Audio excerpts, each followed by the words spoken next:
Hi guys, welcome back to my channel. So in today's video I really wanted to talk about transitioning from 1 to 2 children. A lot of people say that this is the hardest transition to go through, going from having a single child to having 2. For us, this transition was actually really easy. It actually went really smoothly. I was surprised how well my daughter took to this new baby. Our kids are 19 months apart. We have an older girl and a younger boy, and I just thought I would share some of the tips and some of the things that we did in order to transition from 1 to 2 kids very smoothly. Please subscribe to my channel below. So what did we do to transition smoothly? Number one thing is we got a lot of books for her, such as these books.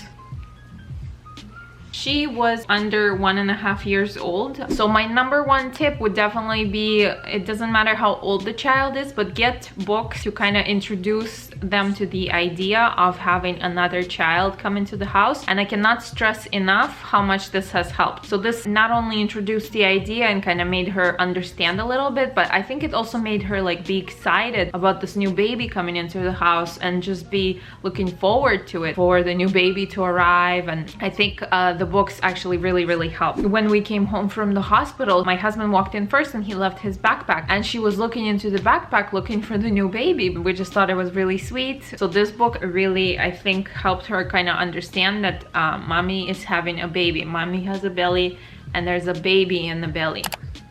We got books that are very specific to our situation. For example, this is one of her favorite books even now. There's an older girl and a younger boy, which is exactly what our family is like. She has light hair. This has beautiful drawings. They go to the beach a lot and we go to the beach a lot. So we tried to get books that were very specific to our situation and that she would understand. They drive in the car a lot. They go through the big city. This book actually describes LA, and we also live in LA, so this worked out really perfectly. They go shopping. I used to go shopping with her all the time before the crisis happened, and just basically all the activities she used to normally do, and then all the activities she does with the little baby boy. So the little boy arrives and she can play with him and she can read to him and she kisses him goodnight. And then there's this book, My New Baby, also younger boy, older girl. And then there's this book, which is Baby Belly, and this basically describes that mommy has a belly and there's a little baby in the belly, and it's a really cute, sweet book. So I would definitely recommend get books that are very specific to your situation. There are definitely tons of books out there that can help you out with this transition, and I think the books help you build a relationship while the baby is still too small to actually interact with the older child. So number 2 tip is, if somebody else will be watching your baby while you're at the hospital giving birth, introduce that person early on. If possible, have them stay with you or have your child stay with them. Definitely introduce them so they can build a relationship, so your older child is not scared, is used to this new person, is kind of friends with this new person, and loves this new person ideally. For us, my mother-in-law, who was watching my daughter when I was giving birth, was with us for a few weeks before I gave birth, and I think that was really great because I was actually stuck at the hospital for 5 days because my son was very jaundiced, so we had to be at the hospital with him. And my daughter has never been alone without us. I mean, not alone, but without us for a single day since she was born. I was very worried about that when I was giving birth. I was worried about how she's gonna be without us, without mama and papa in the house, and she was totally fine. She had fun with her grandma. So my son was very jaundiced.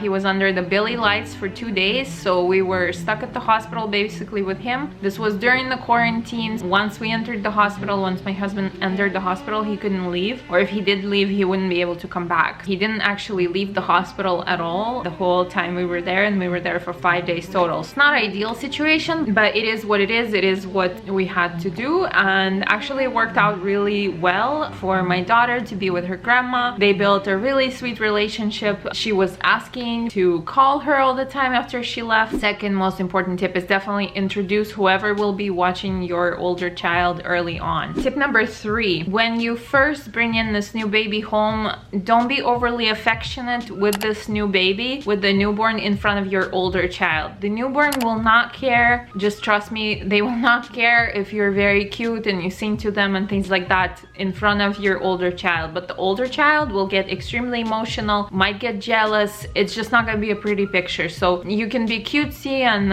affectionate and things like that when your older child is napping or when they're down for the night. But when you're specifically watching both of them at the same time, definitely don't do that. Try to just take care of the newborn, but don't be like overly affectionate towards them, because that will definitely promote some jealousy. It's just not gonna be easy for anybody. Now, my tip number 4, once your partner or whoever is helping you early on is back to work and you have to take care of both the kids together, involve your older child. So what we did is we actually got her 2 of these dolls like this. She has a double stroller, and whenever I would have to go and change the diaper, she would come with me with her doll and change the doll's diaper, and I would give her a diaper for the doll and she would lay down a little mat and basically do all the things that I was doing for the baby, for the newborn. She would do the same stuff to her doll, and I think this was a really helpful. First of all, it teaches them important life skills. Hi. Papa? Papa, yeah, Papa's over there. So my son will be joining us for a portion of this video. So I think not only does it teach her important life skills, it also occupies her. It lets you do what you need to do. So we would let her put her dolls in the stroller, use the rock and play that we left for her dolls, just do all the things that I was doing with the baby. Even breastfeeding, she pretends that she's breastfeeding her dolls while I'm breastfeeding my son. So it definitely, I think it actually makes their brain grow and they become more and more social. I think it's just good for everybody to just involve your older child instead of, like, for example, turning on a TV or giving them an iPad. I really try to avoid that. I never turn to the TV to kind of occupy my daughter, at least not yet. I'm sure it's coming, but I never turn to the TV or to an iPad or any kind of electronics to occupy her, because I just think she'll learn a lot more if she's actually doing some practical things, not just staring at the screen or playing on the phone or something like that. And tip number 5 or 6, I'm not even sure what tip it is. Tip number 5 is prioritize safety. This is extremely important. You have to explain early on that hitting is not okay, kicking is not okay, doing anything to the baby's head is not okay. Just certain things are not okay, and you have to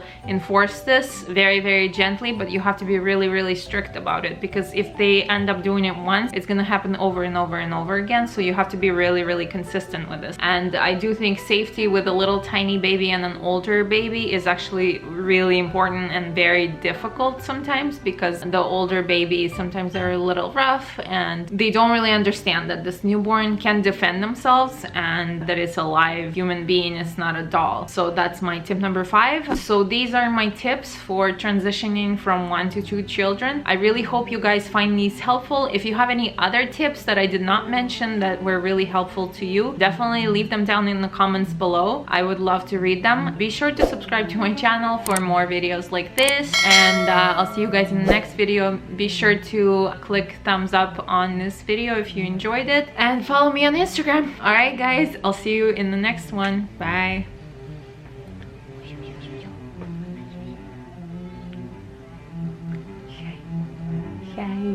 Thank you guys so much for watching, and I'll see you guys in the next video. Bye.